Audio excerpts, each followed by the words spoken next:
Bonjour à toutes et à tous. Et de 4 pour le sommet africain du commerce et de l'investissement, le IFRAN Forum, organisé sous le haut patronage de Sa Majesté le roi Mohamed VI du 4 au 6 décembre à Ifrane, donc au Maroc. Cette année, les organisateurs ont placé dans leurs orientations l'innovation et l'entrepreneuriat au cœur de la transformation de notre continent africain. Quelques 50 experts sont attendus pour échanger et partager leur expérience.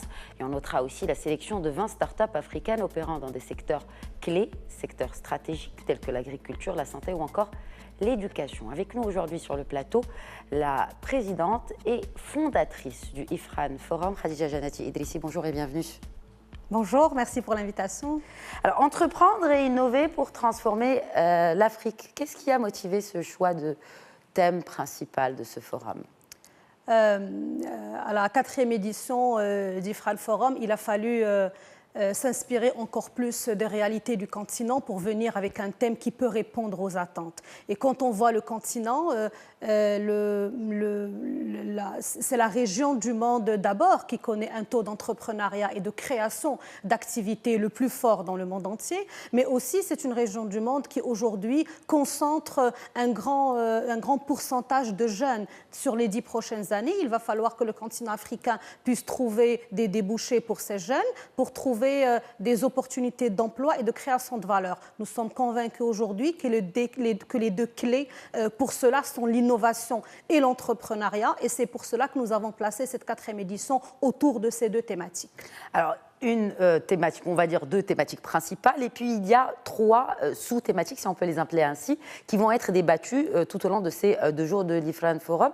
Si vous pouvez peut-être nous en dire plus par rapport à ces 3 thèmes qui ont été choisis, et pourquoi justement? Alors en réalité, c'est les 2 thèmes qui ont été maintenus, mais organisés sous forme de 2 journées dédiées, mais au milieu des 2, nous avons placé une journée femmes.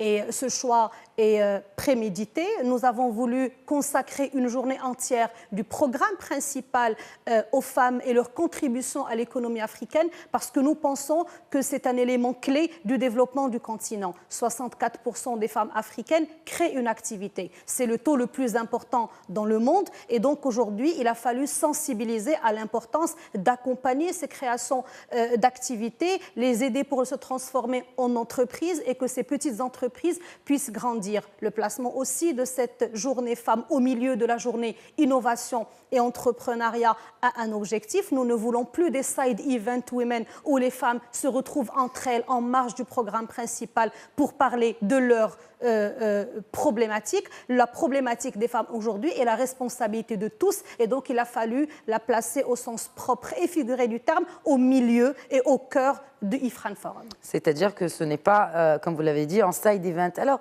concrètement, on l'entend quand vous en parlez, vous êtes très passionné. Qu'attendez-vous d'un tel événement, Khadija Janati Idrissi? Vous savez, cet événement, lorsqu'on l'a pensé il y a déjà 4 ans, on est à la 4e édition, nous le voulions un événement différent. D'abord, nous ne le voulions pas un événement, et c'est ce qu'on dit dans notre présentation. IFRAN Forum, pour nous, c'est une philosophie. C'est une philosophie de faire connaître l'Afrique, de faire rencontrer les Africains et faire en sorte à ce qu'ils travaillent ensemble. Il a fallu pendant des années attendre que des pays hors Afrique viennent pour réunir les Africains. On entend souvent parler des sommets Inde-Afrique, Union européenne-Afrique ou encore Amérique-Afrique ou Chine-Afrique.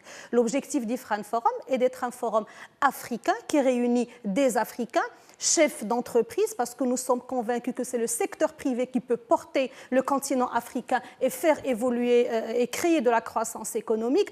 Et nous le voulons aussi un forum d'action. C'est des chefs d'entreprise qui sont là pendant 3 jours pleins, dans lesquels ils prennent le temps de se connaître, d'échanger, mais très souvent, avant de quitter IFRAN le 3e jour, ils ont déjà trouvé des perspectives de collaboration qu'ils concrétisent et qu'ils reviennent nous raconter à l'édition suivante. Donc, pour résumer, IFRAN Forum est une philosophie qui met les Africains ensemble pour leur permettre de travailler et de créer des choses concrètes. Et concrètement, un bilan de ces 3 dernières éditions, Khadija Janati?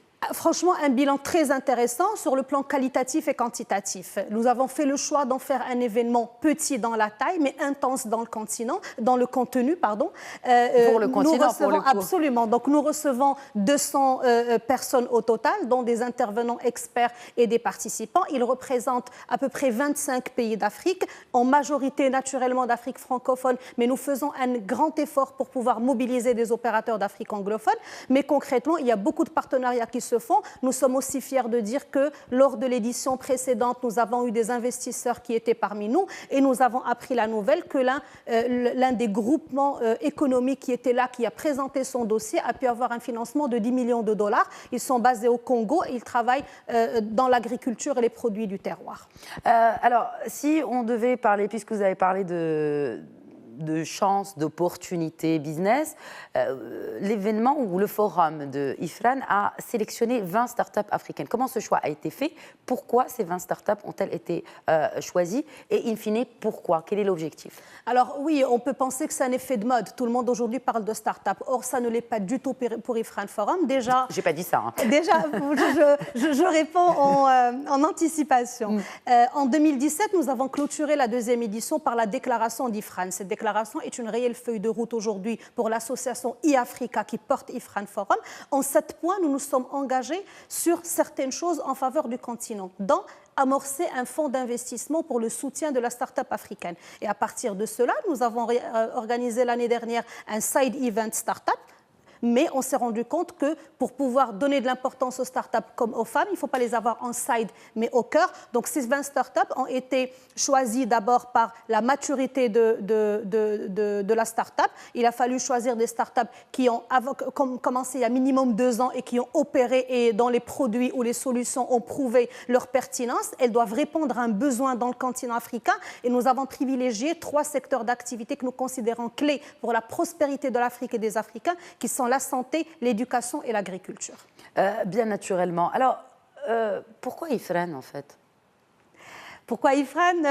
J'ai envie de répondre. Donc, il y a 2 éléments de réponse. Un élément, si vous voulez, factuel, mais il y a aussi un élément émotionnel. Il y a un élément émotionnel qui me lie avec la ville d'IFRAN. C'est une très belle ville où il y a une belle université qui fait des choses intéressantes pour le pays, mais aussi parce que tout le monde aujourd'hui connaît le Maroc via Casablanca, Marrakech et Rabat.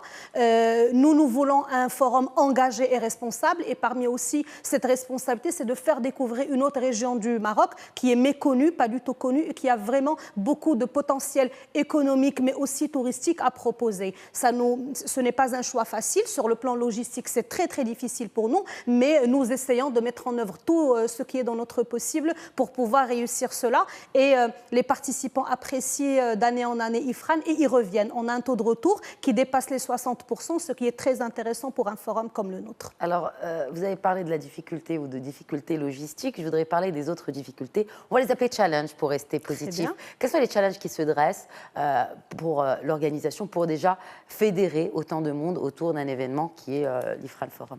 Alors vous savez, nous ne sommes pas un forum qui fait beaucoup de bruit, c'est-à-dire plan de communication, ce n'est pas ce qui occupe le plus de notre temps.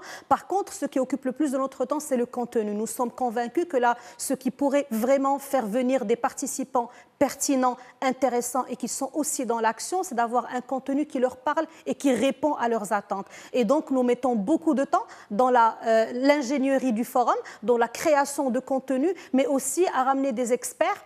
Mais des experts qui ont beaucoup de profondeur, mais qui ne sont pas forcément sur toutes les chaînes télé et dans tous les forums. Nous voulons que les participants apprennent des choses nouvelles, rencontrent des personnes nouvelles et comprennent. C'est aussi une manière pour nous de montrer toute la richesse africaine qui reste pas connue ou méconnue. Donc en termes de challenge, nous arrivons à fédérer à travers la création d'un bon contenu, inviter des intervenants et des experts qui ont vraiment des choses à apporter, et puis nous insistons sur le fait que chaque personne qui prend la parole à IFRAN Forum doit apporter de la valeur ajoutée, faire une annonce intéressante, partager une expérience expériences inédites ou alors inspirer pour que les autres participants suivent. Les challenges logistiques, on en aura toujours et je pense que c'est l'essence même d'un événement. Donc nous arrivons à les gérer comme on peut et globalement on a un taux de satisfaction qui est très intéressant et surtout de la concrétisation. C'est ça qui est important. Nous en parlerons dans les prochaines éditions, n'est-ce pas? Merci beaucoup Khadija Jalati Idrissi d'avoir répondu aux questions de Média TV.